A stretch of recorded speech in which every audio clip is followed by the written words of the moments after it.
Mana ini?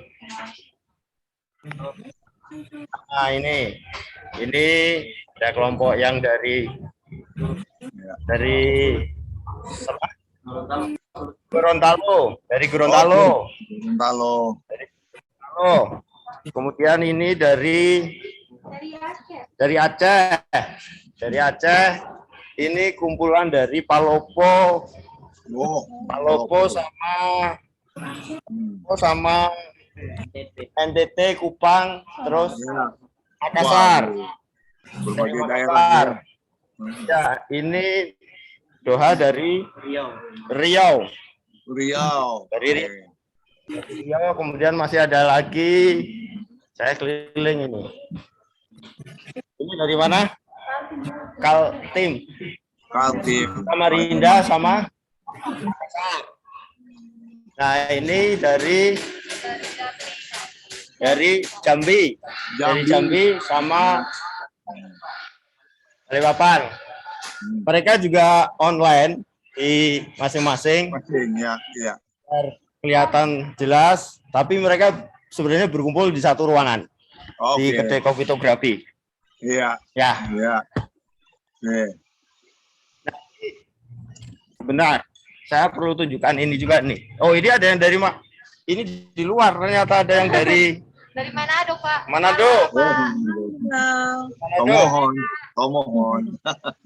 Ini dekat dengan Tomohon. Ya. Tunjukkan ini. Motornya. Ya, mantap. Ini motornya saya pakai tadi dari Magelang. Ya. Ke Jogja pagi tadi sempat hujanan. Iya. Aku saja terus. Baik, terima kasih tangannya Pak Stephen. Iya. Kemarin hari Kamis mereka sudah pada membaca bukunya, kemudian sudah kami review, ternyata banyak yang tertarik dan memberikan inspirasi kepada teman-teman mahasiswa. Nah, harapannya ini langsung nanti bisa mendapatkan inspirasi dari Pak Stephen dan Bu Stephen ini yang dua ternyata tidak bisa dipisahkan. Sama, bahkan mau nulis buku pun juga bersama. Jadi berdua juga. Nanti mohon Ibu juga memberikan cerita atau apapun yang bisa disampaikan kepada mahasiswa agar memberikan motivasi dan inspirasi kepada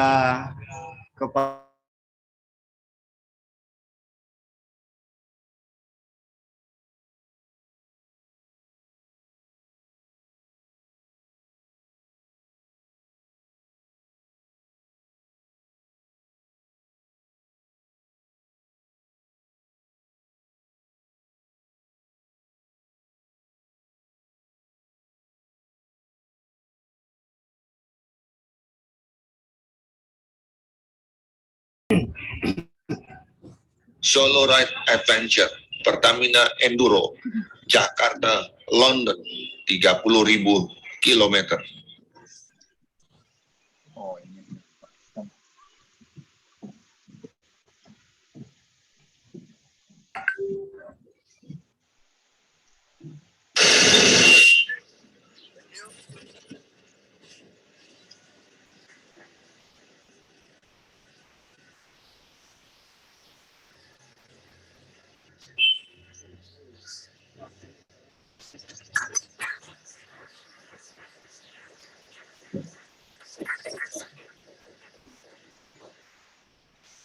Assalamualaikum.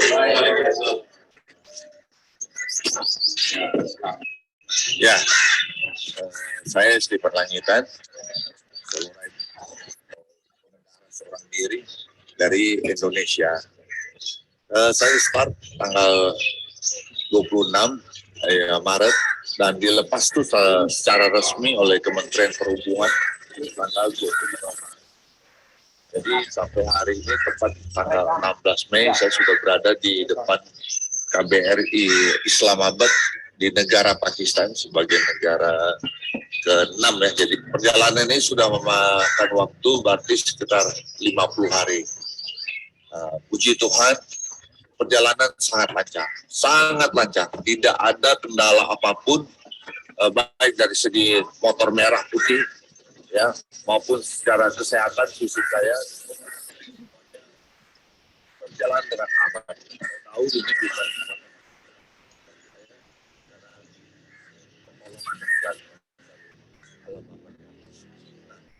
saat ini saya sudah berada di KBRI Pakistan di Islamabad dalam rangka ya tentunya saya sebagai warga negara Indonesia juga ingin menyampaikan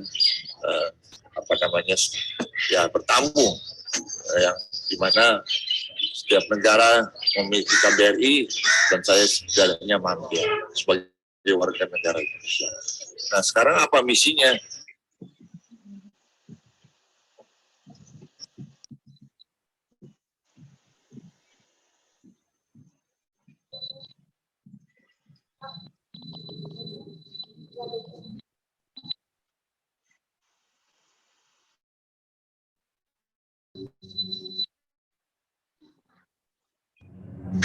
Bendera kebanggaan negara Indonesia yang kita ingin tunjukkan kepada saudara bahwa Indonesia membawa pesan kami bersaudara dengan negara-negara yang kami lewati.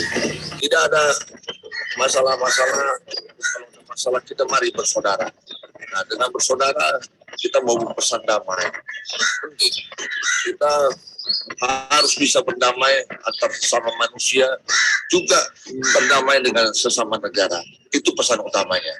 Dan pesan berikutnya, tentunya dengan pengalaman perjalanan saya seorang diri ini sebagai seorang petualangan, ini ada pesan buat anak-anak muda di Indonesia. Yang ingin saya sampaikan adalah perjalanan ini tidak mudah. Perjalanan ini merupakan sebuah perjuangan untuk mencapai satu negara ke negara, melewati perjalanan ratusan kilometer. Itu butuh sebuah perjuangan. Perjuangan ini yang akan disampaikan buat anak muda Indonesia. Janganlah kita cepat mudah menyerah. Sebuah impian harus bisa diraih. Dan itu harus diperjuangkan. Perjuangan saya adalah mengibarkan merah putih keliling dunia. Taruhlah dari Jakarta menuju ke London dengan 30.000 kilometer, 30 negara. Itu perjuangan saya. Saya ingin membanggakan negara Indonesia ke mata dunia. Dan semoga anak-anak muda di Indonesia juga bisa terinspirasi, termotivasi, memberi semangat baru untuk tidak bergantung kepada siapa-siapa, tetapi bergantung pada diri sendiri untuk meraih sebuah impian, cita-cita. Apapun impian itu, apakah di bidang pekerjaan, apakah di bidang bisnis, usaha, segala macam, dan juga di dalam perjalanan yang traveler seperti ini. Jadi perjuangkanlah itu dan lakukanlah itu secara mandiri, independen, tidak bergantung pada siapa-siapa. Nah, yang pasti semuanya itu harus dengan tekun, giat, dan penuh semangat. Nah, merah putih ini sebuah tanda sebagai semangat bangsa Indonesia. Ayo, mari kibarkan merah putih keliling dunia. Oke.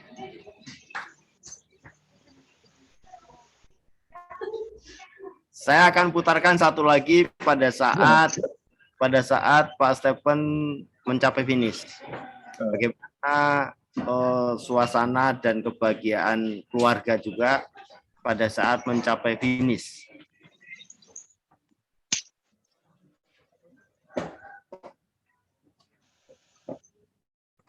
Solo Ride Adventure, Pertamina Enduro, Jakarta, London, 30.000 kilometer. Ini adalah perjalanan tahap akhir dari Solo Rider Adventure Stephen Langitan bersama motor merah putih Kawasaki Versys X250, yaitu memasuki negara Inggris dan selanjutnya menuju kota London pada hari Selasa 14 Agustus 2018. Setelah berpisah dengan Bro Philip yang telah menemani Solo Rider Stephen Langitan, akhirnya perjalanan dilanjutkan menuju pintu gerbang Eurotunnel di Calais Terminal, Prancis. Bagusnya tiket sudah dibeli secara online sehari sebelumnya sehingga urusan menjadi lancar di pintu gerbang. Kemudian melewati gerbang yang kedua adalah urusan imigrasi dan custom. Untuk urusan imigrasi, Solo Ride Adventure Stephen Langitan diminta turun dari motor dan melapor secara manual, yaitu ke loket imigrasi untuk mendapatkan cap paspor. Sementara itu untuk urusan custom atau pabean tidak ada masalah, bahkan tidak diperlukan, dan motor merah putih diizinkan langsung menuju atau mengarah ke salah satu gerbong kereta Eurotunnel yang siap untuk berangkat menuju ke wilayah Inggris melewati bawah laut. Nah, merah putih sudah tiba untuk nyebrang ya menggunakan Eurotunnel. Jadi seperti mobil ini ya.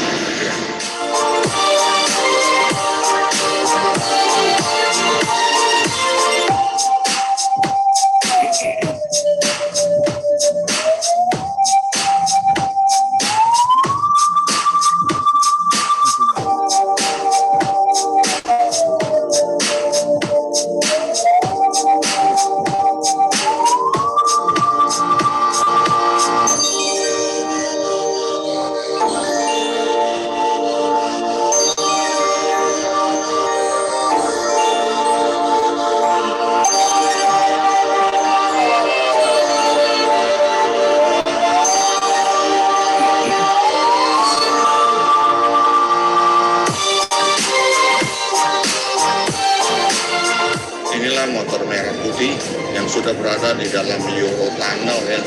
Artinya kereta penyeberangan antara negara Prancis atau Eropa menuju ke Inggris ya. Ini keretanya bolak-balik di sini. Oke. Kita sudah berada di dalam bersama mobil ya. Jadi ya tinggal tunggu waktu dia bergerak, lebih kurang setengah jam atau 35 menit ya akan tiba di Inggris. Inilah perjalanan motor merah putih sampai detik ini, berjalan dengan aman, lancar, tidak ada masalah, tidak ada kendala apapun, semuanya lancar dan aman, tidak ada masalah. Ya, siap-siap untuk jalan. Kita lihat dulu, ngintip keluar di luar itu kayak apa sih. Nah itu dia, itu di luar ya. Kita nanti masuk ke dalam laut ini. Jadi Eurotunnel ini adalah penyeberangan kereta akan menyeberang ke dalam laut ya. Nah kita hanya duduk saja di dalam kereta ini. Nah, kereta mulai bergerak, berjalan. Kita lihat suasananya, ngintip aja dulu kita keluar ya, biar lihat pemandangannya. Kalau di dalam ini sudah lihat.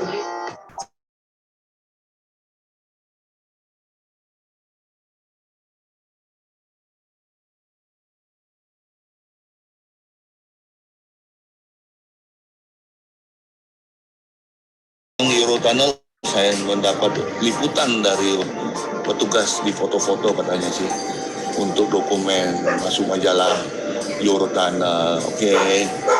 Wah, ada anjing di mobil ini, ada anjing. Ya, kita lihat bergerak pelan-pelan.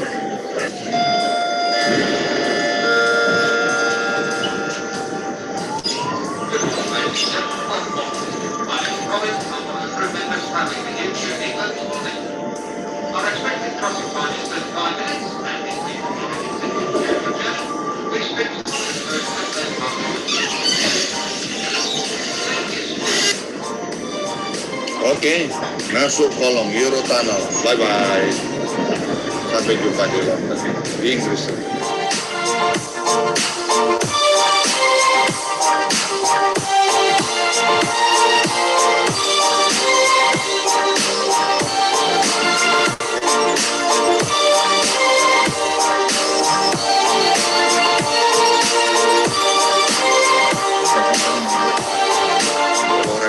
Kita telah tiba di UK, Inggris, dan ketemu dengan biker setempat ya. Oke, kita dengan selamat dan aman tiba di UK.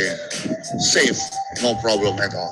Inilah momen saat motor merah putih sudah tiba di wilayah Inggris. Hal yang dilakukan oleh Solo Ride Stephen Langitan adalah mampir di salah satu SPBU untuk melakukan penukaran uang dari euro ke pound sterling. Pada saat di parkiran berjumpa dengan beberapa biker Inggris yang juga baru datang dari arah Eropa, dan Solo Ride Stephen Langitan sempat bercakap-cakap tentang perjalanan motor merah putih Jakarta-London 30.000 kilometer.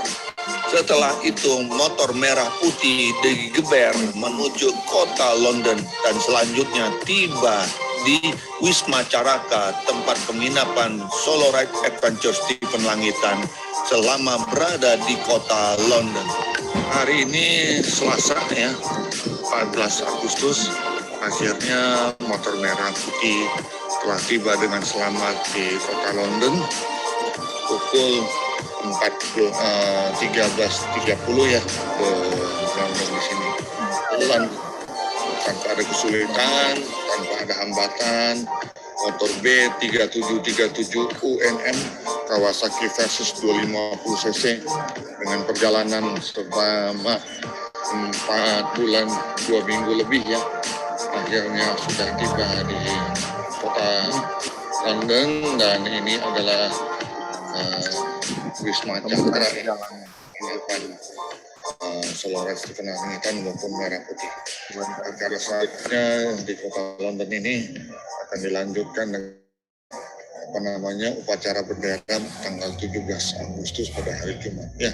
Pada sore harinya Solo Ride Adventure Stephen Langitan menuju ke KBRI London menggunakan sarana angkutan kereta bawah tanah yang disebut juga dengan tube atau juga dengan underground. Di KBRI London ini Solo Ride Adventure Stephen Langitan melaporkan keberadaan dan kehadiran motor merah putih yang sudah tiba di kota London dengan selamat dan tidak ada masalah apapun sejak berangkat dari Jakarta pada tanggal 25 Maret 2018 hingga sampai di kota London pada tanggal 14 Agustus 2018. Pada malam harinya, Solo Ride Adventure Stephen Langitan menuju ke Bandara Heathrow untuk menjemput anak dan istri yang juga tiba di kota London pada hari Selasa tersebut. Hingga kami bisa berkumpul bersama kembali setelah berpisah selama hampir 5 bulan.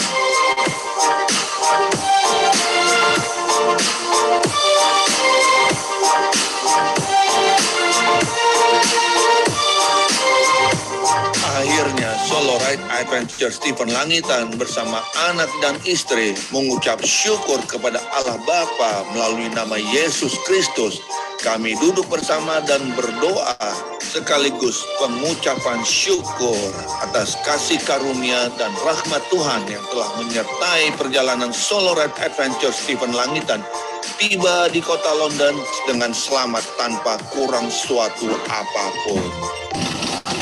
3, 2, 1.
Ya, itulah kisah perjalanan Pak Stephen Langitan dari Jakarta ke London.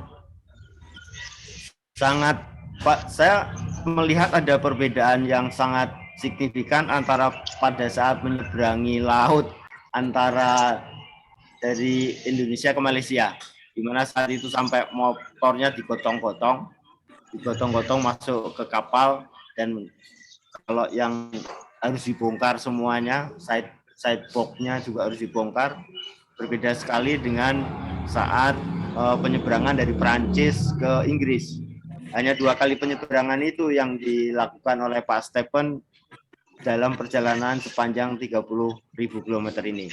Artinya memang semuanya, hampir semuanya darat, sampai hanya 2 kali penyeberangan laut itu. Kalau kami melihat di peta juga sama seperti itu. Hanya ada 2 laut yang diseberangi. Bahkan kalau yang dari Prancis ke London itu naik kereta bawah laut, ya itu memang ada Eurotunnel dari Prancis ke London, dari Prancis ke Inggris. Itu memang suatu terowongan yang sangat fenomenal, menyeberangi batas 2 negara. Nah, kami tidak, nanti mohon Pak Stephen dan Bu Stephen memberikan silakan, pertanyaan sudah kami sampaikan, silakan untuk langsung dijawab. Kami tidak banyak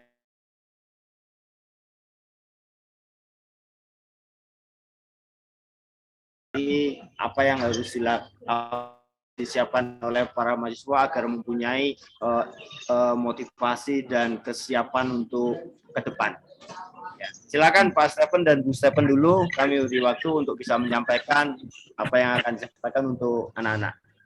Ya, baik. Oke, sebelumnya terima kasih kepada Pak Barlian memberikan kesempatan untuk saya menjadi narasumber membahas buku Naik Motor Seorang Diri Jakarta London ya. Terima kasih banyak Pak Barlian, dan juga buat teman-teman mahasiswa yang sudah menyediakan waktunya juga untuk berinteraksi langsung dengan saya, termasuk dengan di sini istri saya yang namanya Ibu Maya, bisa panggil aja Ibu Maya.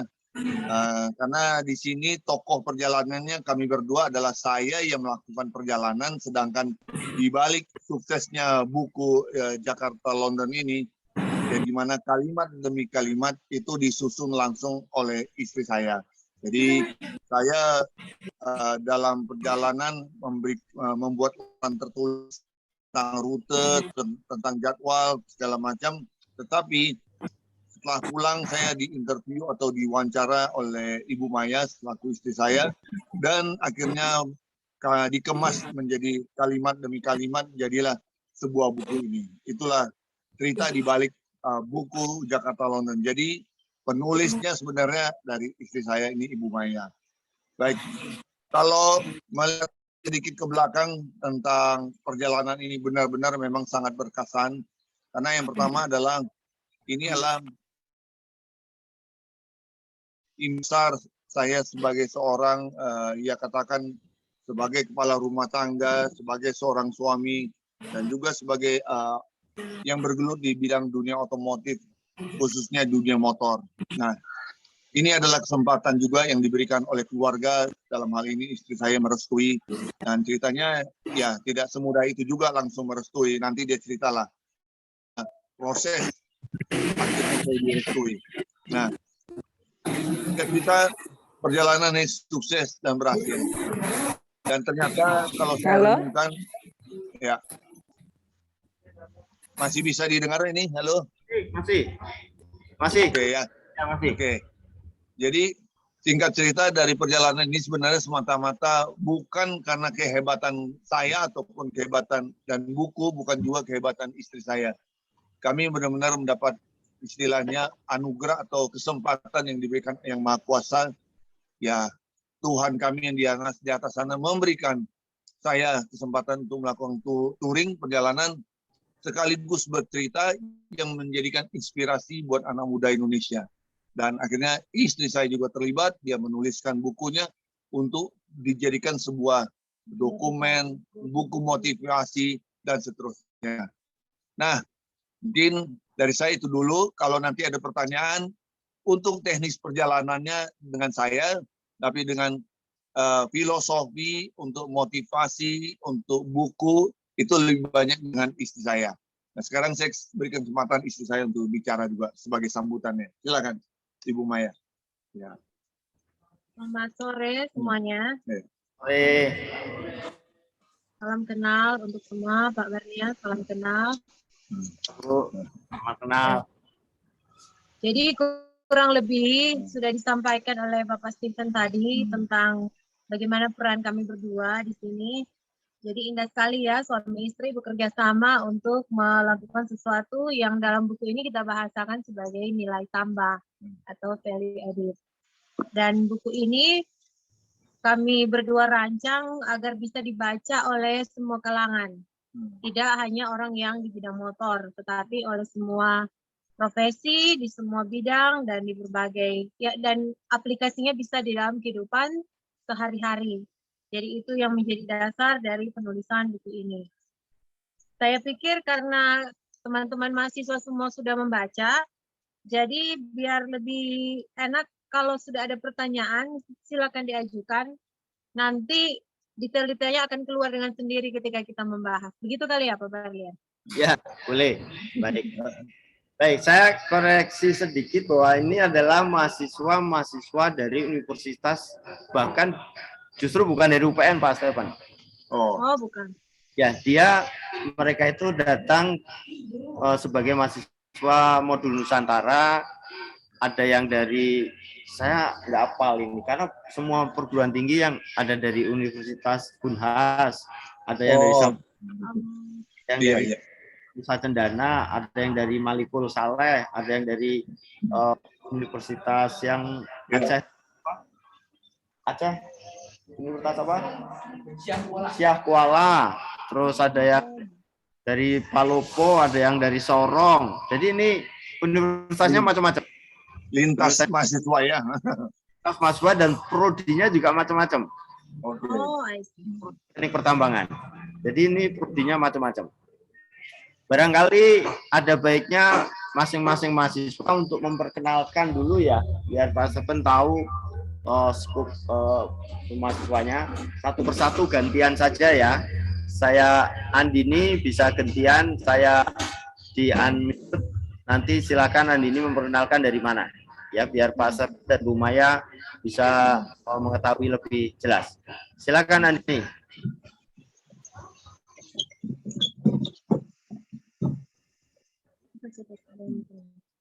Dah. Perkenalkan diri. Assalamualaikum Pak, perkenalkan. Ya. Waalaikumsalam. Nama saya Andini Nur Septiani, asal Makassar, dari Universitas Sekolah Tinggi Ilmu Ekonomi Makassar, jurusan akuntansi.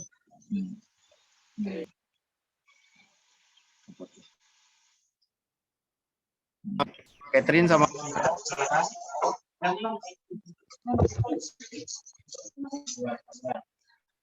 Baik, terima kasih atas kesempatan yang diberikan. Perkenalkan, nama saya Catherine Kristiani Pandeirot dari Universitas Tamatulangin Manado, jurusan manajemen. Oke, Manado. Nama saya Linda Makahimpong dari Universitas Samratulangi juga dari Manado. Salam kawan dan Ibu Maya. Yo, kami perwakilan dari. Terima kasih. Terima kasih. Fadli Doha, silakan.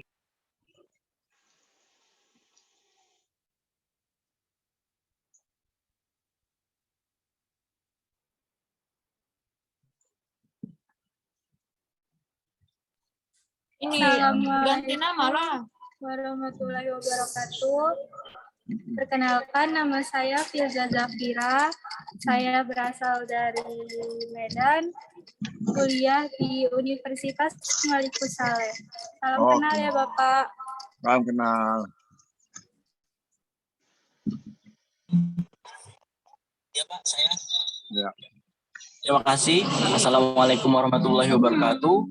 Perkenalkan, nama saya Ikram Fahru Bagusta dari Universitas Negeri Gorontalo, program studi akuntansi. Salam kenal Bapak. Salam kenal.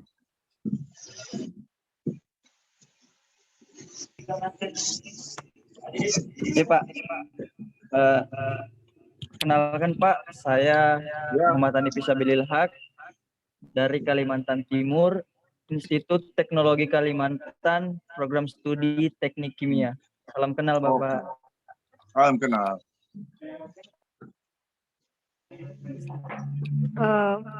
Baik, perkenalkan nama saya Desti Anggra Syafitri. Saya dari Jambi, asal Universitas Jambi, Prodi Agribisnis. Salam kenal Bapak. Salam kenal.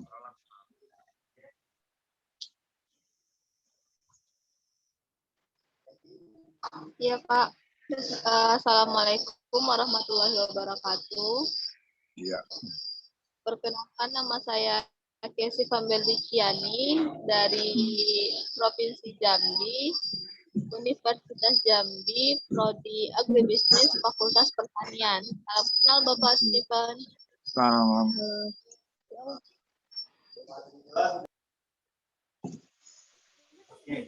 Selanjutnya. Baik, selamat siang Pak. Nama saya Fadli Doha, berasal dari Universitas Sambriau, program agribisnis. Oke.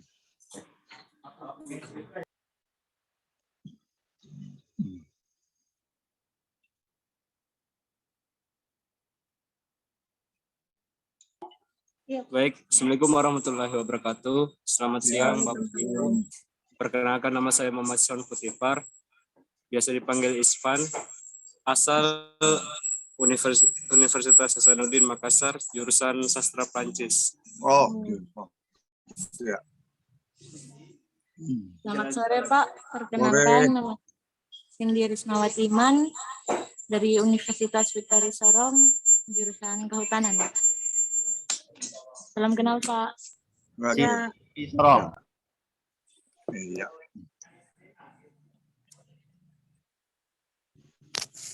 Perkenalkan nama saya Andi Serina Salsabila dari Universitas Hasanuddin, program studi Bahasa Mandarin dan Kebudayaan Tiongkok. Terima kasih. Selamat sore.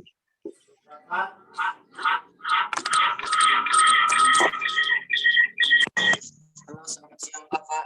Perkenalkan nama saya Sultan dari Universitas Jogja.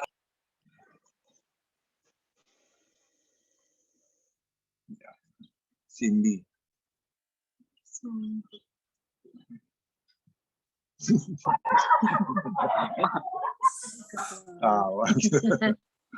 Buka masker. Perkenalkan nama saya Supratman dari Universitas Pro Aminoto Palopo, program studi agroteknologi. Salam kenal Bapak Ibu. Selamat siang, Pak. Perkenalkan, nama saya Syarifah Mariana dari Universitas Mula Warman Samarinda, program studi ilmu kelautan. Salam kenal. Iya. Banyak ya dari berbagai universitas dan jurusan.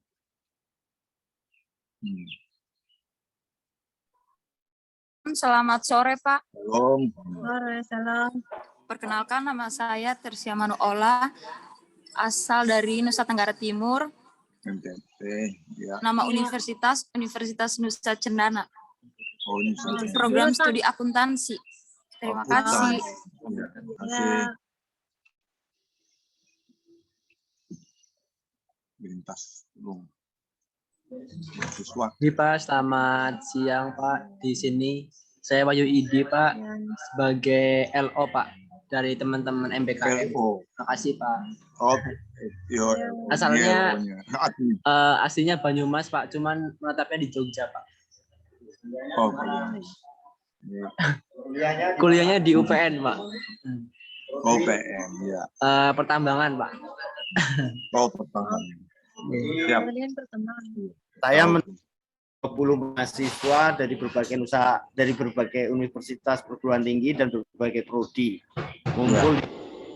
Nah, ini didampingi oleh IDI mendampingi saya sebagai LO yang membantu saya. Saya ambil mahasiswa Nah, jadi kita sudah tahu siapa anak-anak ini.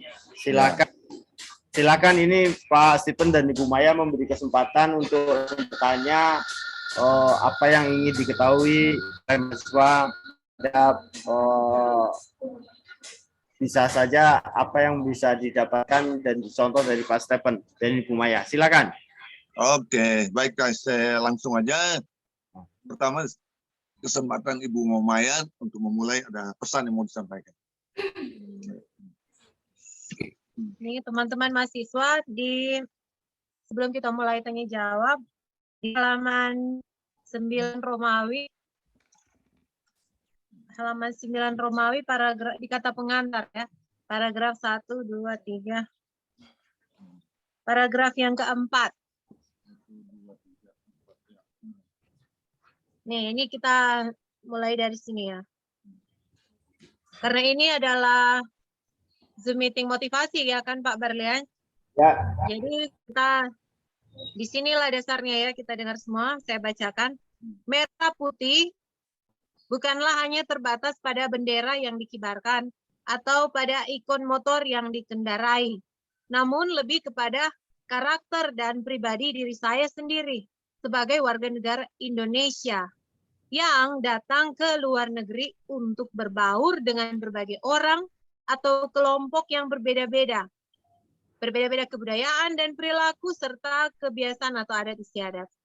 Sebagai pribadi merah putih, saya harus bisa membawa diri dengan sesopan dan serendah hati mungkin agar saya bisa diterima oleh mereka dan cerita saya tentang uniknya negara Indonesia dari berbagai sisi dan sudut pandang itu bisa diterima dengan baik pula oleh seluruh warga asing yang saya temui selama dalam perjalanan.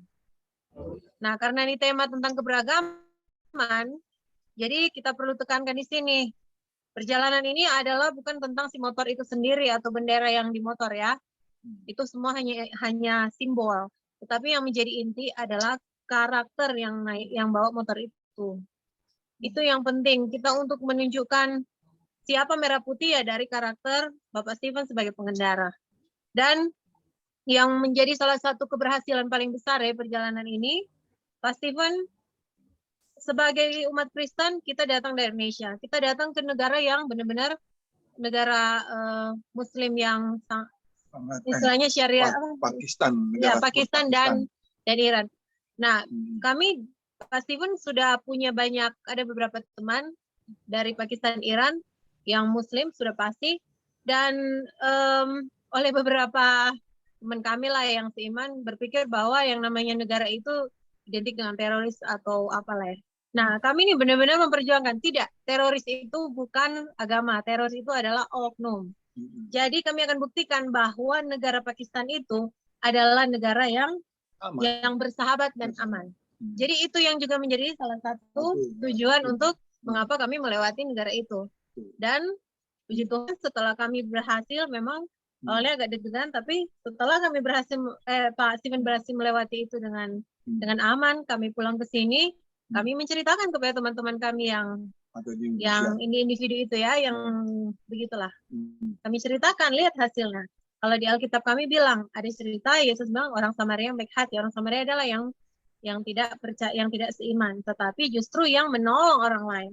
Jadi kami bilang, Pak Stephen justru di dalam perjalanan banyak ditolong oleh teman-teman yang bukan seagama, gitu. Itu artinya berarti semua keyakinan menginginkan adanya kebaikan, nah gitu. Jadi kami Pak Stephen pulang menceritakan itu di kepala saya langsung itu harus dibukukan. Caranya saya akan bikin kalimatnya untuk mengedukasi bagi orang Indonesia.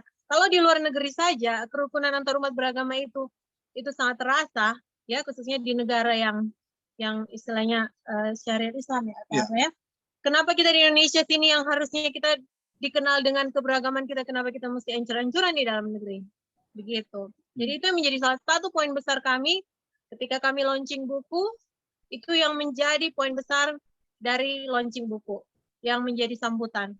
Dan kami sangat tentu saja disambut dengan respect oleh pihak pemerintah dalam hal ini.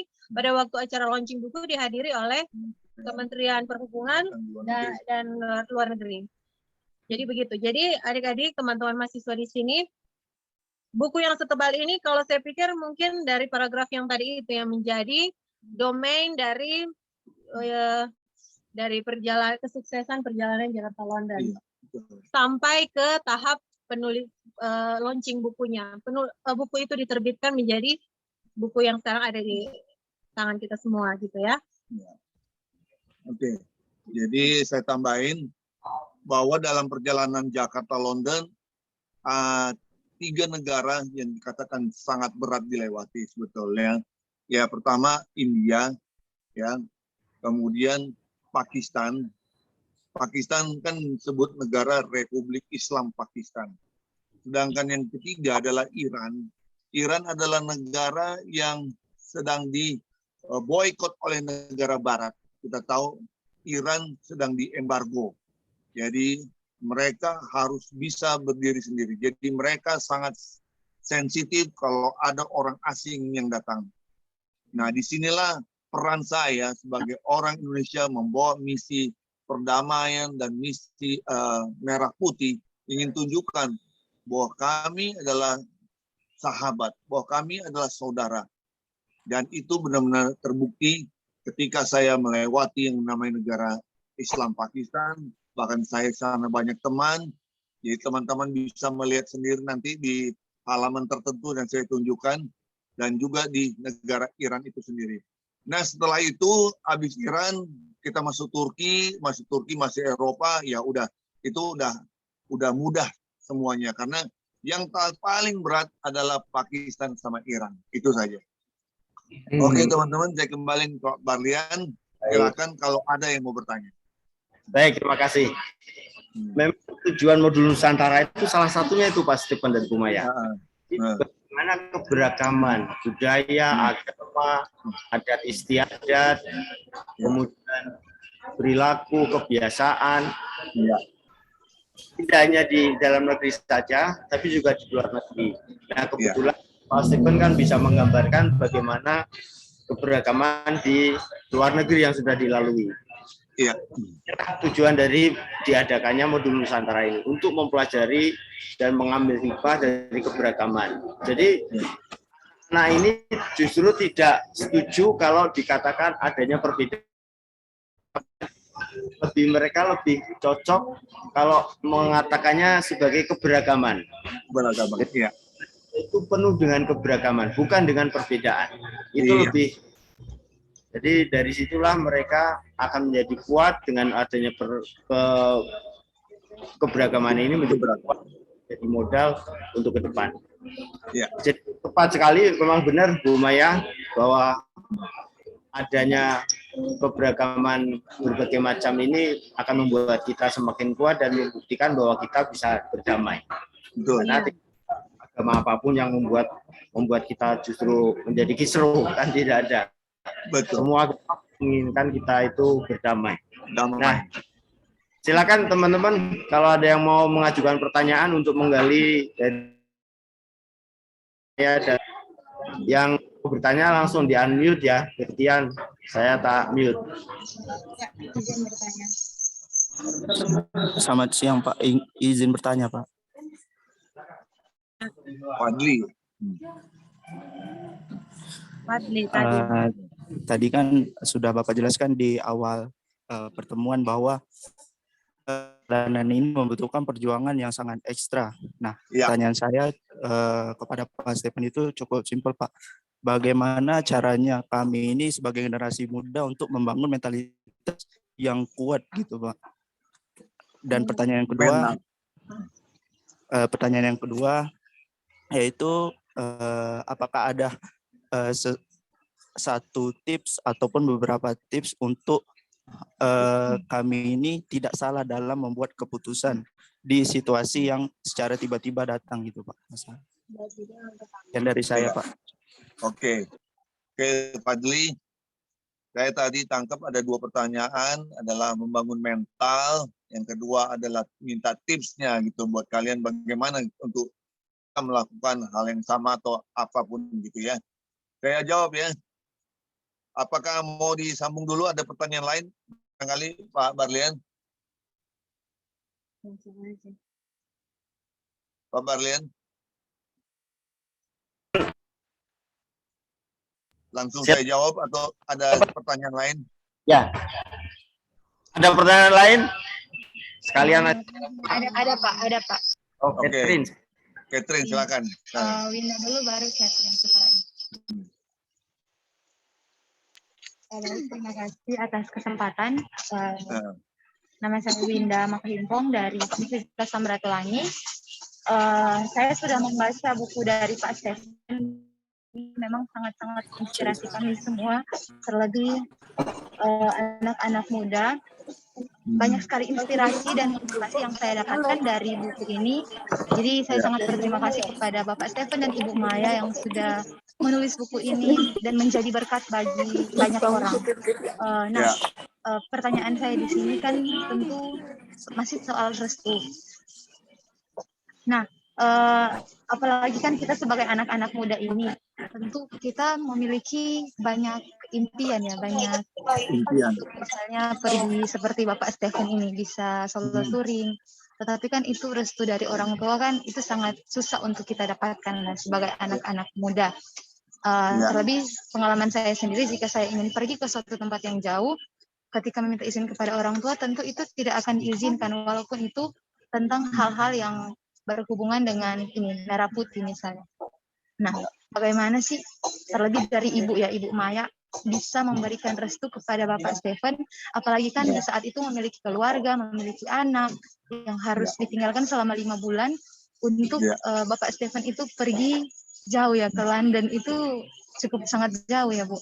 Dan juga kepada Bapak Stefan, konflik dan masalah apa sih Pak yang Bapak temui ketika Bapak melintasi 22 negara ini Pak?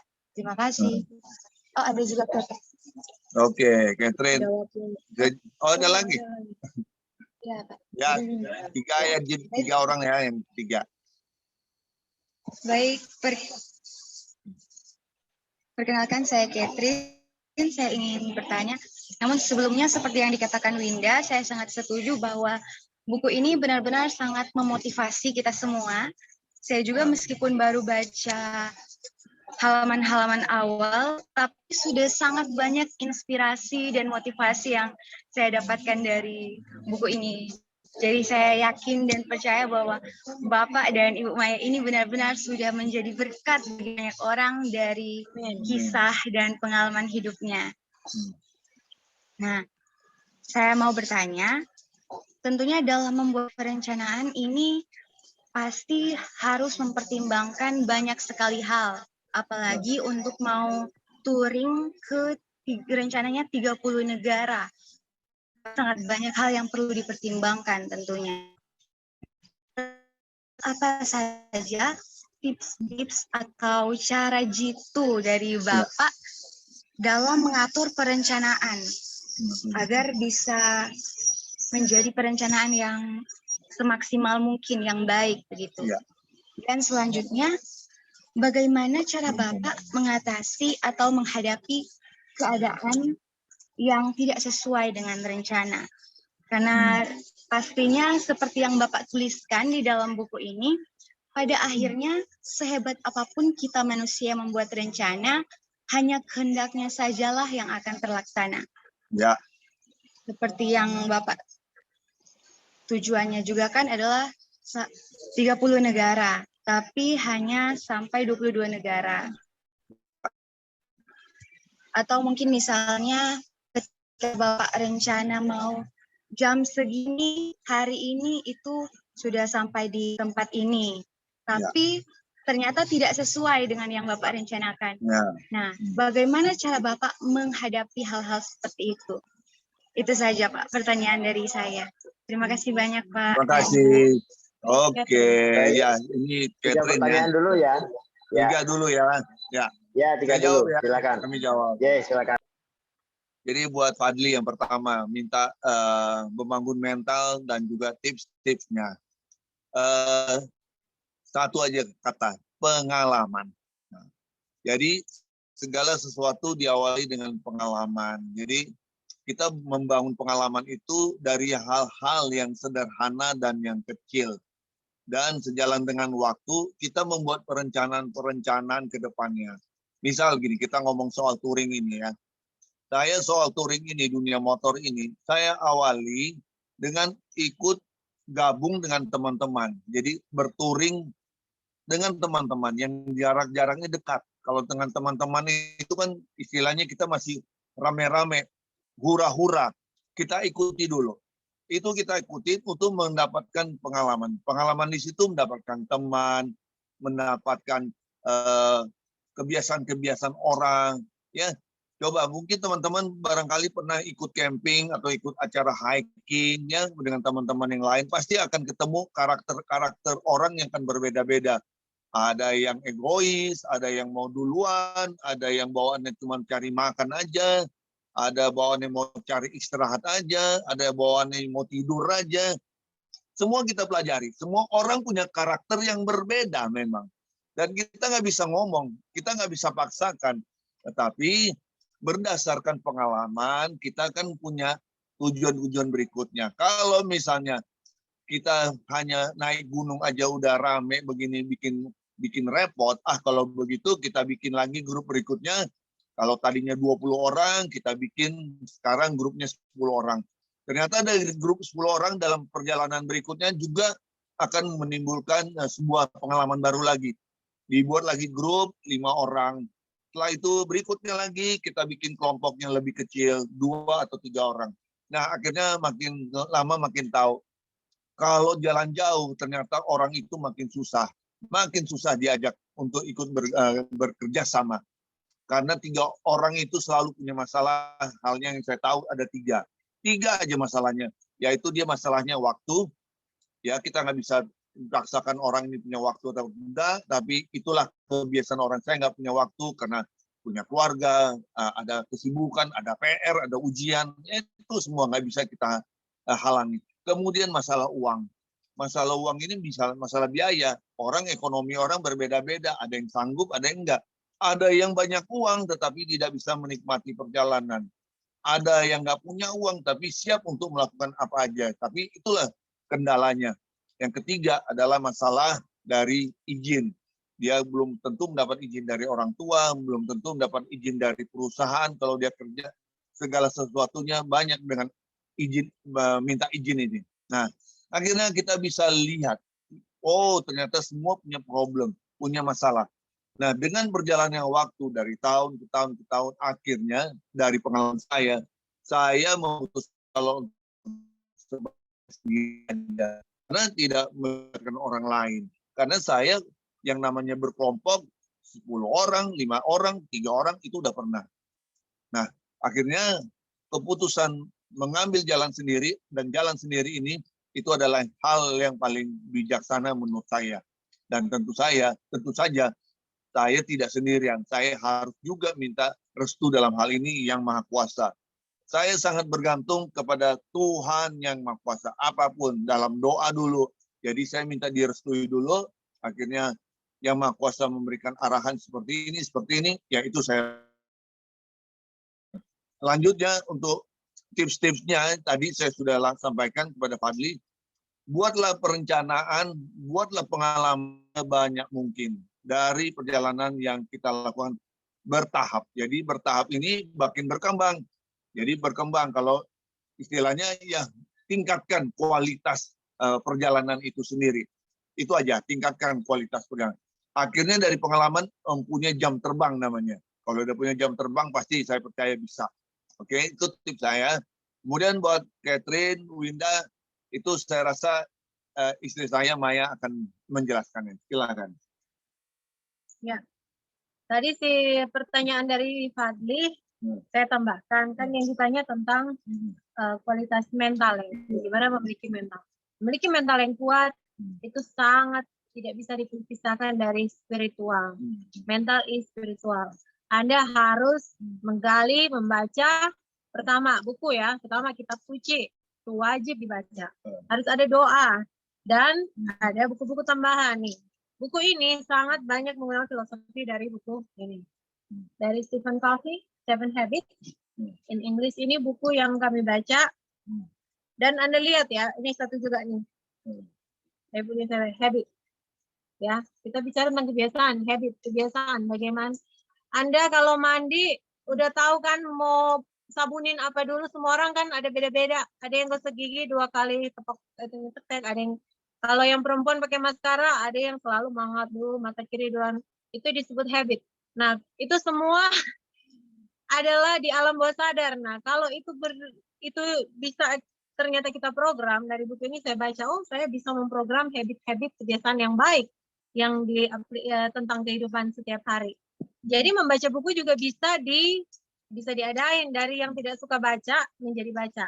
Harus kudu wajib membaca kitab suci masing-masing. Dan lihatlah ketika kita membaca kitab suci, kita ada hubungan dengan pencipta kita, dan ketika kita tambah dengan buku-buku self-help, dengan buku-buku self-improvement, mental Anda otomatis akan terasah. Yang dari tadinya kesana kemari akan terfokus. Anda harus memetakan hidup Anda setiap hari. Dicari agenda, murah loh di mana-mana. Bikin hari demi hari, direncanakan. Ini perjalanan Jakarta-London adalah hanya salah satu aplikasi dari bagaimana memiliki mental yang kuat. Tapi sebenarnya keberhasilan Bapak itu sudah berhasil dalam kehidupan sehari-hari. Dia sebagai suami, dia sebagai juga swasta, dia sebagai anak ya, waktu itu orang tua masih hidup. Dalam banyak hal. Ya begitu ya, jadi Fadli membaca kitab suci, membaca buku-buku tentang motivasi, buku-buku tentang kepribadian gitu-gitu ya. Dan harus punya buku agenda. Rencanakan hari-harimu setiap hari. Setiap hari, jangan ada hari yang terbuang. Dan doakan kemudian apa yang sudah direncanakan. Tuhan, kalau ini Engkau izinkan, terjadilah. Kalau tidak intervensi, jangan kasih saya hal yang akan merusak saya. Gitu ya, karena sukses yang belum bisa ditanggung juga akan merusak, Fadli. Jadi kita harus benar-benar berserah kepada Yang Maha Kuasa. Oke, sekarang pertanyaan yang kedua dari Winda. Dari Winda, apa tadi tanya lupa? Winda tips juga. Winda coba diulang Winda. Nah. Winda pertanyaan apa tadi? Soal restu, Bu. Soalnya kan ini memiliki anak juga kan, Bu. Ada istri dan harus ditinggal. Itu kan sudah dijelaskan di buku ini, tapi menurut saya kan mungkin masih ada lagi yang tidak tertulis di buku ini. Bagaimana izin gitu ya? Perizinan. Iya, oke. Winda, pada waktu pertama kali Bapak Stephen bilang mau pergi, saya ada rencana mau ke London. Naik motor, saya langsung menolak mentah-mentah. Enggak lah, ngapain? Dan Anda tahu dia mempersiapkan ini setengah tahun tadi. Iya, setengah tahun. Setengah tahun dia last minute udah mau berangkat baru saya kasih restu. Jadi poinnya di sini adalah sesuai yang di buku kan. Ketika orang terdekat tidak mengerti, bukannya saya orang jahat loh. Saya hanya belum dikasih, Tuhan tidak berbicara hal yang sama kepada beliau dengan saya. Ketika sengaja Tuhan mereject ide dia melalui reject saya. Diuji di sini, dia lebih takut kepada Yang Maha Kuasa apa saya gitu kan. Akhirnya karena dia tahu nih impian yang seizin Maha Kuasa di bab 1, jadi dia membulatkan hati, membuat persiapan walaupun saya mukanya sangat, kalau orang Melayu bilang muka broad. Nggak setuju. Tapi dia tetap dengan konsisten membuat perencanaan ini itu. Belum dapat sponsor, belum jawab ada yang mau sponsor apa belum. Pak Stephen udah bolak-balik coba ke visa, ini itu udah mulai beli sepatu boot, tiket, helm. Buat saya, aduh gigi banget ini orang belum tahu ada jawaban tapi udah ini. Akhirnya kalau sesuatu hal yang memang Tuhan izinkan, yang tadinya mungkin orang-orang sekitar menolak, lihatlah saya akhirnya di last minute saya kemudian tiba-tiba seperti di-download pikiran saya oleh Tuhan pastinya. Langsung saya, oh my God, ternyata kamu mau pergi bukan untuk yang saya pikirkan, ternyata untuk sesuatu yang sangat-sangat besar. Akhirnya saya restui dan kemudian saya melepas beliau dengan begitu damai sejahtera sehingga beliau itu pergi dengan selamat, pulang juga dengan selamat. Bahkan saya dan anak saya bisa menyusul beliau sampai ke UK dan menjemput kami pulang naik pesawat bersama-sama. Gitu ya. Jadi kalau apapun harus diserahkan kepada Tuhan, Winda. Kalau memang Tuhan punya rencana, pasti rejection yang tadinya ada itu akan menjadi ya. Tapi kalau memang itu tidak sesuai kehendak Tuhan, ya kau harus berdamai dengan yang di atas, ya sudah berarti bukan jalan saya. Gitu ya, berbesar hati Winda. Udah jelas kira-kira Winda? Ya Bu, terima kasih banyak. Ya, Christine tadi, Catherine. Catherine Iya, tanya Catherine. Apa tadi? tips-tips tentang Catherine. Catherine tadi yang pertanyaan ketiga. Ya Bu, pertanyaan saya tentang perencanaan. Bagaimana tips-tips dan cara-cara gitu oleh Bapak dan Ibu dalam membuat perencanaan yang matang, dan bagaimana cara untuk mengatasi atau menghadapi keadaan yang di luar perencanaan. Terima kasih. Ya, oke. Jadi dalam hidup kita sehari-hari harus punya buku agenda. Nih, buku agenda ini. Setiap hari. Jadi kita menuliskan kegiatan apa yang mau kita lakukan. Misalnya hari ini, ya hari ini hari Minggu ngapain. Jadi ditulis. Jadi jangan sampai ada waktu yang kosong. Misalnya ditulis kalau yang kosong berarti kita isi membaca, baca buku. Jadi disinilah kualitas hidup kita dari buku harian kita. Nah, kalau ada bagian-bagian yang tidak bisa kita penuhi, kita oper atau kita pindahin ke hari besoknya. Tapi besok biasanya ada prioritas. Besok prioritas misalnya kalau buat Kristen mesti kuliah. Mata kuliah apa? 1, 2, 3. Kemudian siangnya ngapain? Bikin PR, kerja kelompok. Tapi pasti ada juga waktu-waktu yang kosongnya. Nah, oleh karena itu, waktu yang kita gunakan, ini harus kita tulis dan kita review, kita lihat. Nah, akhirnya punya pilihan-pilihan. Ini prioritas atau tidak. Ada juga kan ada undangan dari teman-teman kan.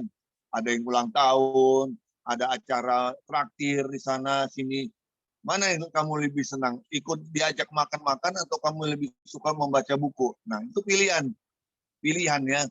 Diajak teman memang enjoy buat teman. Tetapi sejauh apa ajakan itu? Apakah berlarut-larut sampai malam? Atau kamu lebih baik kamu pulang lebih cepat, kamu membaca buku? Nah, itu prinsip hidupnya. Kalau itu udah punya kebiasaan dengan buku agenda, saya percaya kita bisa membuat rencana-rencana yang lebih besar lagi. Cita-cita kita bisa kita tulis di sini. Itu yang saya lakukan. Jadi saya pun melakukan itu dengan buku harian saya.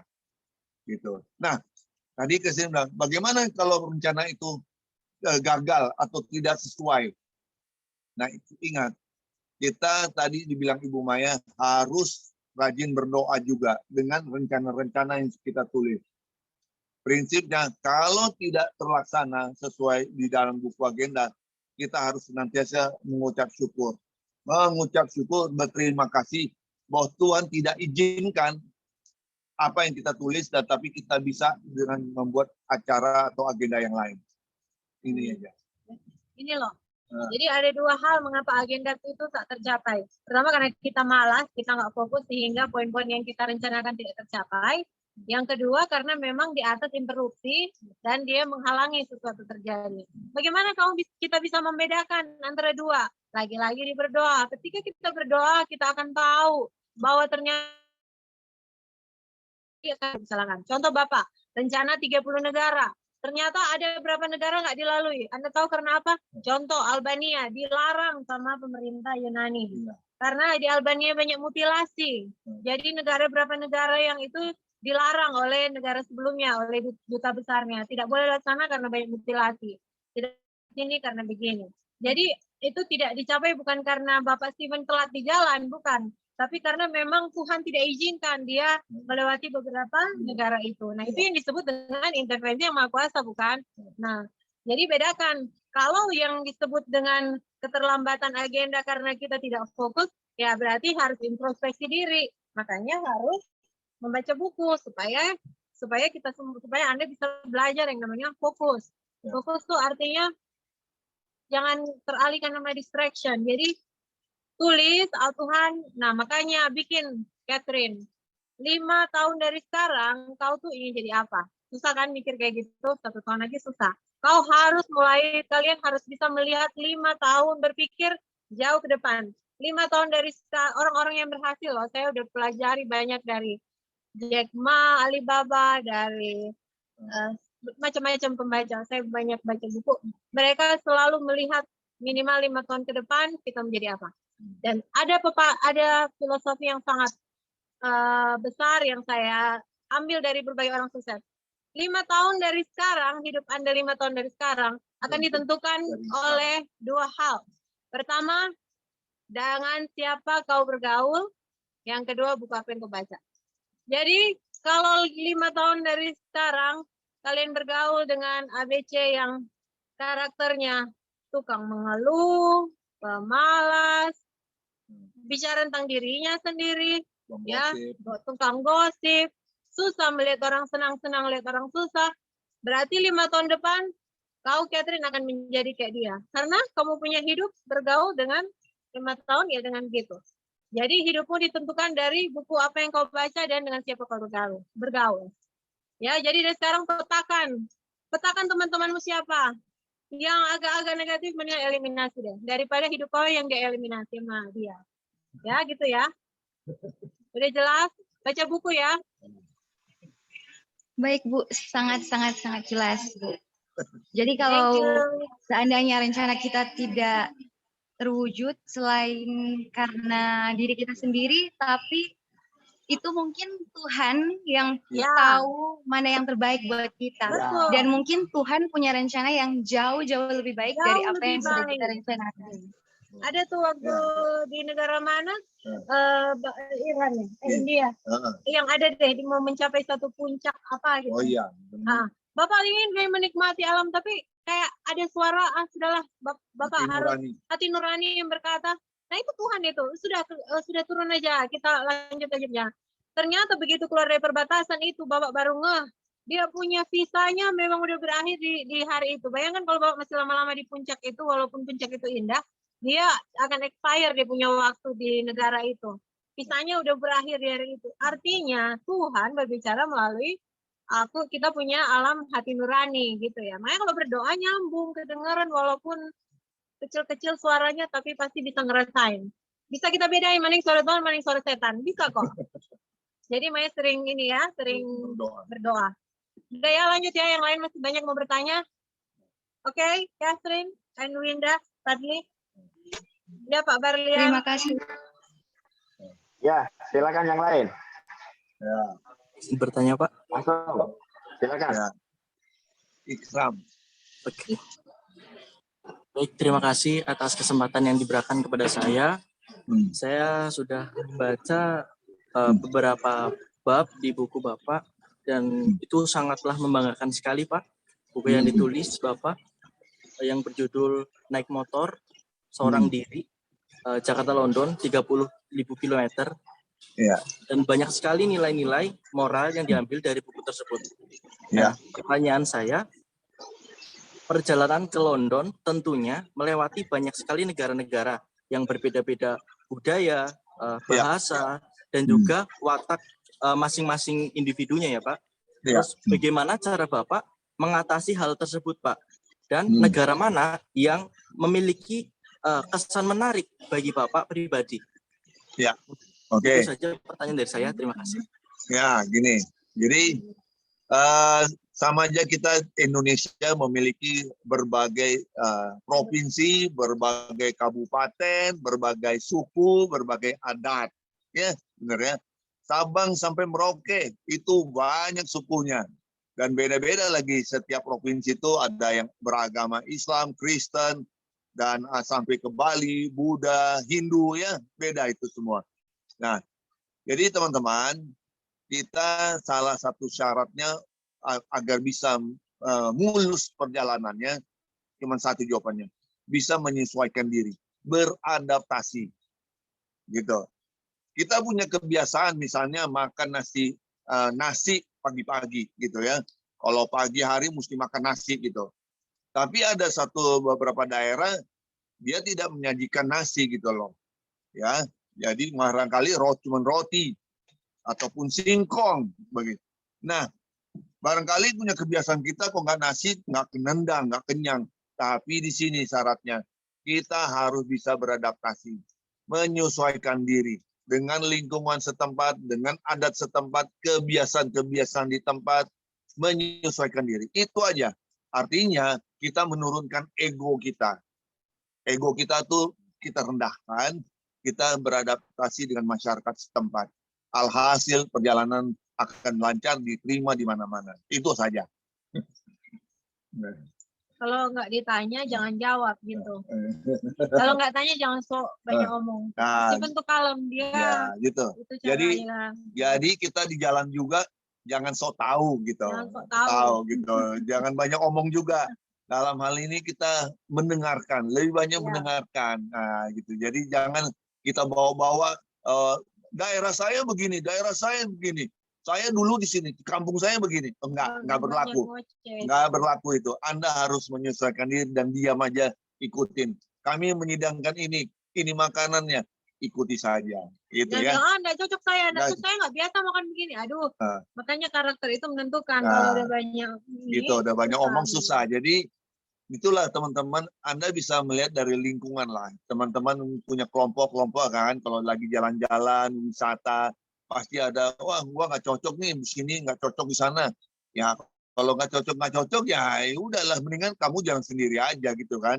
Jadi itu menyesuaikan diri, kita beradaptasi. Ingat, perjalanan saya itu melewati banyak negara. Makanan yang paling nggak enak adalah makanan di India. Coba di India itu nggak enak makanannya. Tapi saya bisa menyesuaikan diri dengan cara apa? Saya cuma modalnya makan timun dan tomat. Itu modalnya makan timun dan tomat saya lakoni, jalani waktu di Indonesia. Udah biasa saya makan timun dan tomat. Ibaratnya makanan Sunda, makanan Jawa, itu kan selalu ada timun, tomat, kol, lalapan seperti itu. Itu aja. Dia cuman, oh ada lalapannya nih, saya makan gitu. Akhirnya dengan timun dan tomat, akhirnya bisa saya telan makanan India itu, yang walaupun nggak enak. Lama-lama ketagihan, enak juga makanan India. Oke, gitu ya Pak Krim. Ikram ya. Negara yang paling berkesan, Pak. Negara yang paling berkesan. Negara yang paling berkesan adalah Pakistan. Pakistan dan Iran. Pakistan, Iran lah. Karena apa? Itu negara Muslim. Tapi gitulah, kata orang, media-media internasional mengatakan itu negara teroris lah, negara yang diembargo. Iran kan diembargo, Iran dimusuhi sama Barat. Tapi sejatinya negara itu sebetulnya negara yang baik itu saya Baik sekali. Baik sekali. Saya terharu loh. Suami saya itu sampai di jalan lagi mau lagi nyari arat, terus dia undang datang ke rumah, dikasih sarung, disuruh mandi, dikasih makan di rumah rakyat di Iran Iran. Ada di halaman berapa? Buat saya. Jadi saya kalau pun di gereja saya suka bersaksi. Jangan asal ngomong. Di negara Iran, Pakistan tuh semua orang baik tahu. Saya suka bilang begitu. Gemes saya kalau banyak orang bilang teroris. Ya, coba dilihat halaman 245. Itu 245. Ya, aku jelasin. Ya. 245 itu Iran, nanti Pakistan lah berikutnya. 245 ini. 245 itu Pak Stephen tuh ada tulisan welcome. Itu disambut oleh teman-teman biker. Ya, mayoritas Muslim. Semua lagi ada. Buka puasa. Ini lagi buka puasa iftar ya. Iya, iftar. Dan hanya Pak Stephen yang Kristen di sini. Dan di welcome banget, mereka bilang kalau ini bukan lagi bulan puasa, mereka mau pakai konvoy. Tapi karena lagi bulan puasa jadi tidak ya, artinya lihat deh, pasti satu yang Kristen di tengah-tengah umat Muslim yang begitu baik dan sangat diterima dengan sangat bersahabat. Lihat tuh. 245 ya. Dan 246. Lihat di gambar gambar paling atas dan gambar tengah. Welcome. Yang pakai topi merah. Yang pakai topi merah Pak Stephen. Nih, yang di gambar tengahnya. Welcome our distinguished guest, Pakistan Indonesia Friendship. Distinguished itu berarti adalah tamu yang istimewa ya, yang benar-benar beda ya. Jadi mereka sangat-sangat menghargai kehadiran Pak Stephen. Walaupun dia beragama lain, tapi benar-benar sangat dihargai. Nah, ini yang waktu launching buku kita highlight banyak-banyak di sini, menunjukkan kepada seluruh orang Indonesia bahwa orang Pakistan dan Iran semua adalah orang baik. Nih, halaman 282 berikut yang di Iran. Di Iran.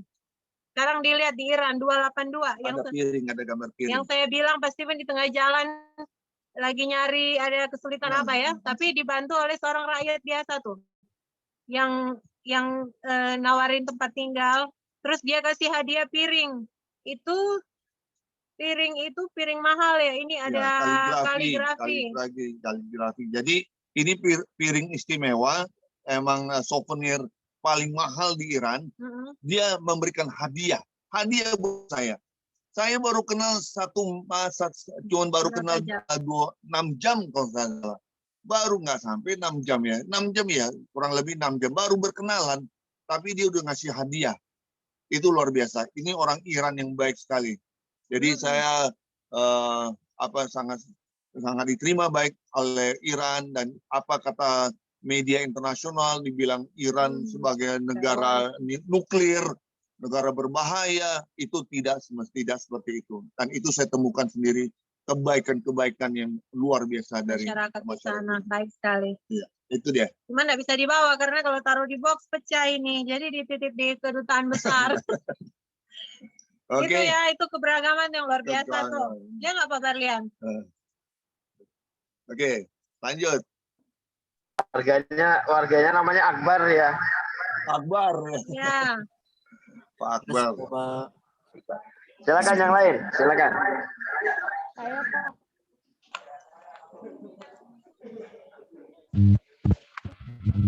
Saya izin bertanya. Saya izin. Ya, Cynthia. Cindy. Perkenalkan. Oh, siapa nih? Cari apa Cindy duluan? Perkenalkan, nama saya Cindy. Saya ingin bertanya. Bagaimana Bapak bisa kepikiran untuk touring dari Jakarta ke London? Oke, idenya muncul Jakarta London. Ya, Cindy ini ya. Oke. Jadi idenya, gagasannya karena saya sudah melakukan perjalanan tadi berdasarkan pengalaman yang udah saya lakukan di Indonesia. Jadi di Indonesia itu saya sudah lakukan Jakarta, Sabang, ya, kemudian Jakarta ke Sulawesi, Kalimantan, semua udah. Akhirnya Tuhan izinkan saya, sekali lagi yang Maha Kuasa izinkan saya untuk melihat peta dunia.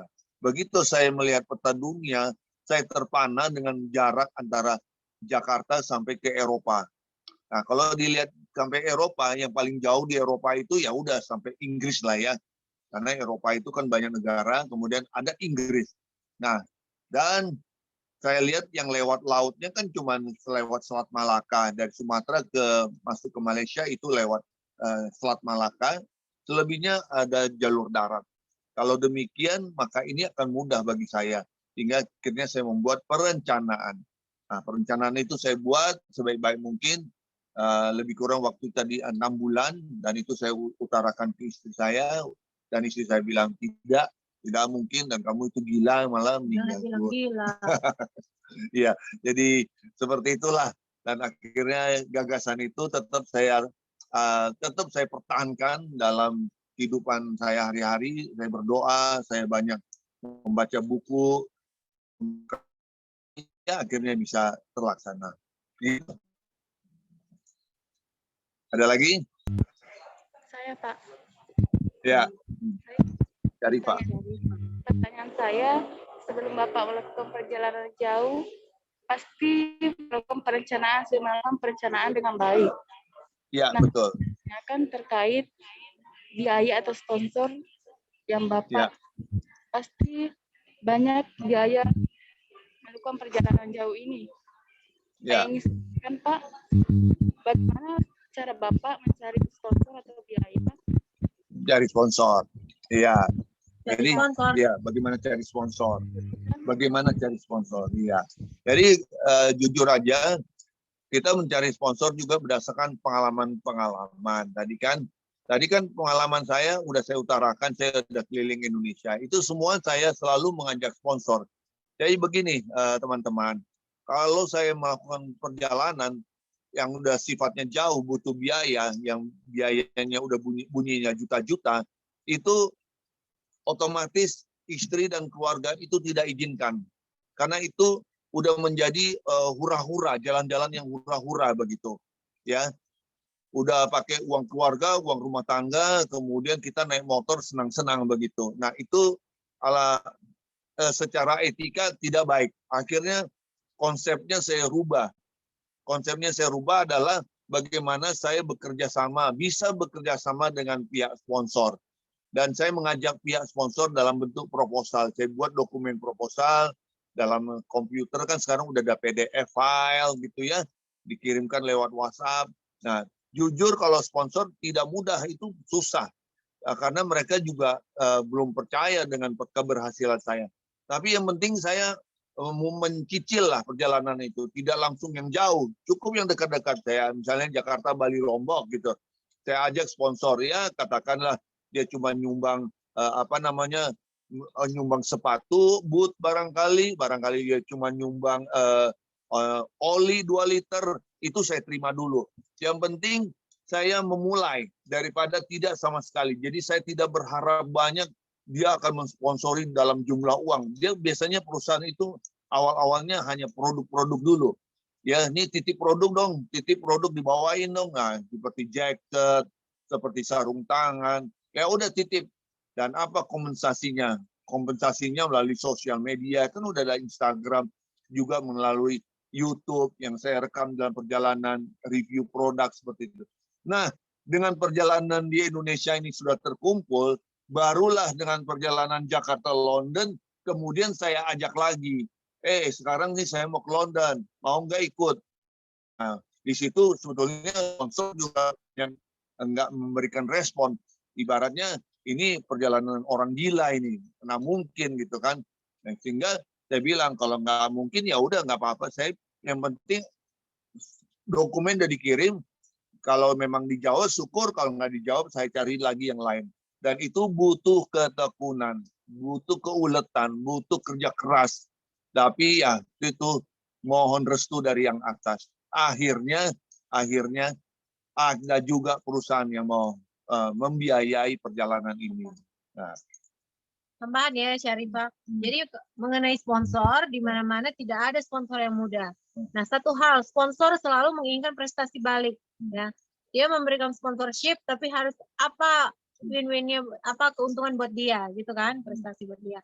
Nah, jadi kembali lagi, bagaimana menyampaikannya keuntungan buat sponsor, itu harus dari karakter kita yang mempresentasikannya. Harus dengan baik, ya dengan bagi sikap, attitude kita tuh harus benar-benar terasa. Sehingga di hidup, apalagi ini kan di sponsor itu hampir full ya oleh Pertamina ya, Pertamina Lubrikan. Itu bagaimana tampil di sana mempresentasikan visi dan misi yang jelas. Ya, mempresentasikan visi dan misi itu bukan berpikir 1, 2, 3 hari. Itu dari banyak revisi saya juga terlibat dalamnya. Makanya saya bisa bicara di sini karena benar-benar kami berdua benar-benar merancang juga proposal. Pada akhirnya walaupun saya awal kurang setuju, tapi secara redaksi kata Bapak suka berkonsultasi dengan saya. Dan benar-benar ketika sampai ke sana Bapak mempresentasikan visi misi itu harus benar-benar juga dengan doa supaya kata-kata yang keluar dari mulut kita itu benar-benar diizinkan main di atas.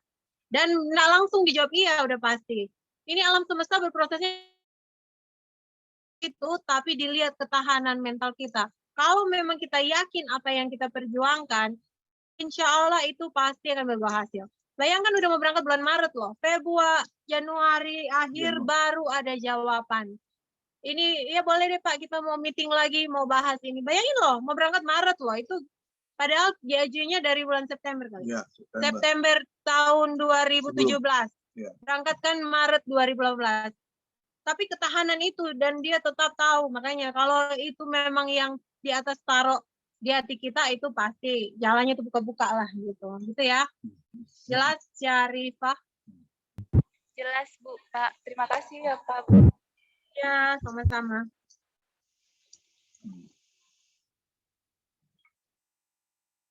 Ya, dilanjut lagi Pak Barlian.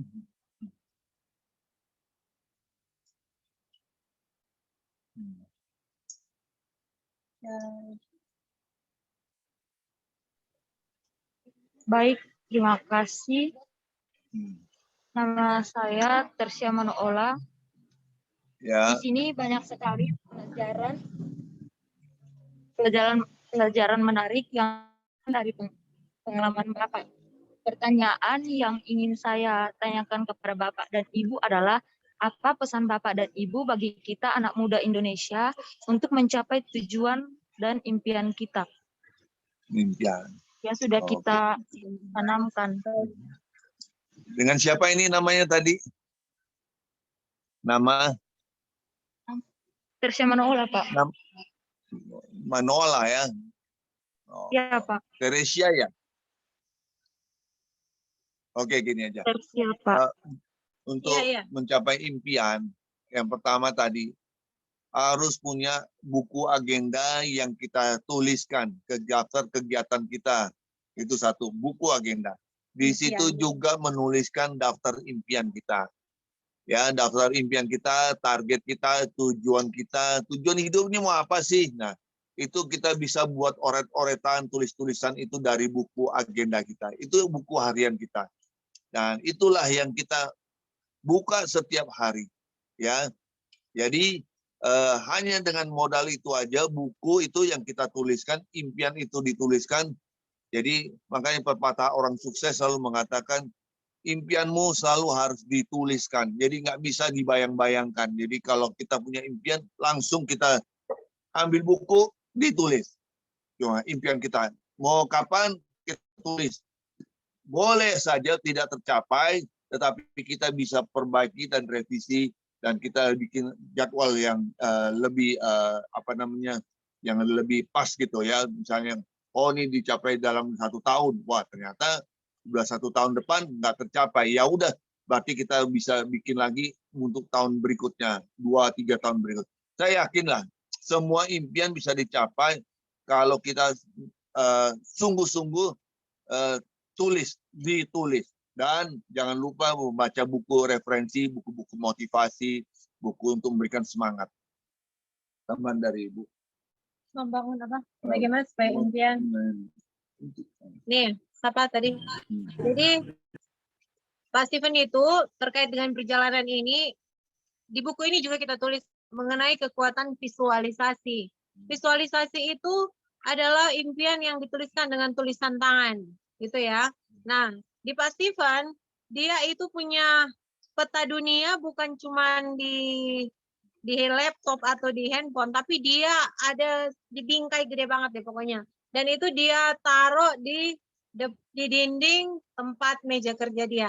Itu lagi setiap hari dilihat-lihat sama beliau. Memang passionnya di bidang touring ya, jadi dia otomatis. Tapi dengan melihat itu dan kemudian menuliskan di agenda apa yang menjadi cita-cita dia, otomatis menjadi fokus.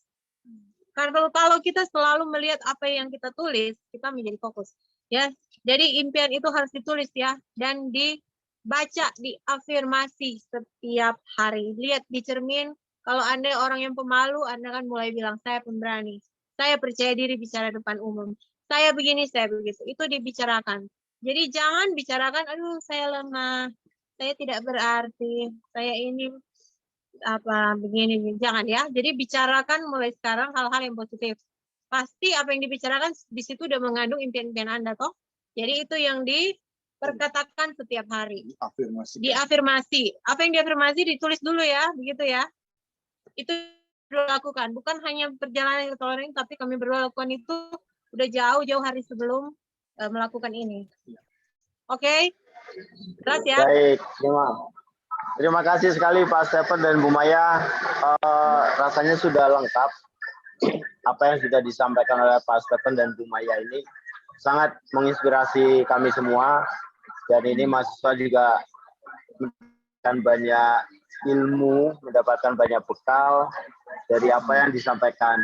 Khususnya bagaimana harus menulis suatu perencanaan. Hanya sekarang mungkin zamannya, kalau zaman generasi kita Pak Steven ya, masih bawa buku ditulis ya. Sekarang anak-anak mungkin nulisnya sudah di laptop, di handphone. Jadi nggak apa-apa. Ada agenda juga ada banyak aplikasi-aplikasi tentang buku-buku tentang agenda tadi. Jadi bentuknya sekarang digital, itu justru bisa lebih mudah dibawa-bawa. Tapi yang penting adalah konsisten, ya konsisten. Karena kadang baru dapat ini karena habit ya. Ini menjadi habit. Saya sepakat sekali bahwa habit itu akan membawa hal yang membawa kita mau kemana. Habit kita baik ya akan menjadi baik, habit kita jelek ya akan menjadi jelek. Itu saja sebenarnya. Jadi kadang mudah-mudahan konsisten dan selalu kontinu untuk menulis suatu perencanaan. Kalau saya, contoh kecil saya selalu membuat perencanaan di dalam agenda secara digital, apa yang akan saya lakukan jam per jamnya. Ada sekarang kan aplikasi itu, saya akan melakukan apa, saya mau kemana itu tulis. Memang kadang ada yang tidak terlaksana. Yang tidak terlaksana terus kita evaluasi. Evaluasi kenapa bisa dipindahkan atau tidak, atau memang enggak. Mungkin memang diintervensi oleh Allah tidak terjadi. Ya memang kita harus ikhlas kalau itu tidak terjadi. Banyak juga yang seperti itu. Jadi itu yang bisa kami sampaikan. Ini sangat nanti sampai tunggu Pak. Tunggu. Oh merah putih. Sip. Oke teman-teman, cukup ya. Ya. Terima kasih sekali. Kita foto bersama dulu ya. Kita foto bersama. Silakan. Admin. Silakan ide di foto. 1, 2, 3. 1, 2. Yang bawa buku, ulangi lagi yang bawa buku bisa ditunjukin bukunya. Nah, saya bawa bukunya. Ya. Lagi. Bukunya jangan nutupin muka. 1, 2, 3. 1, 2, 3. Ampun, Pak. Oke. Baik. Terima kasih.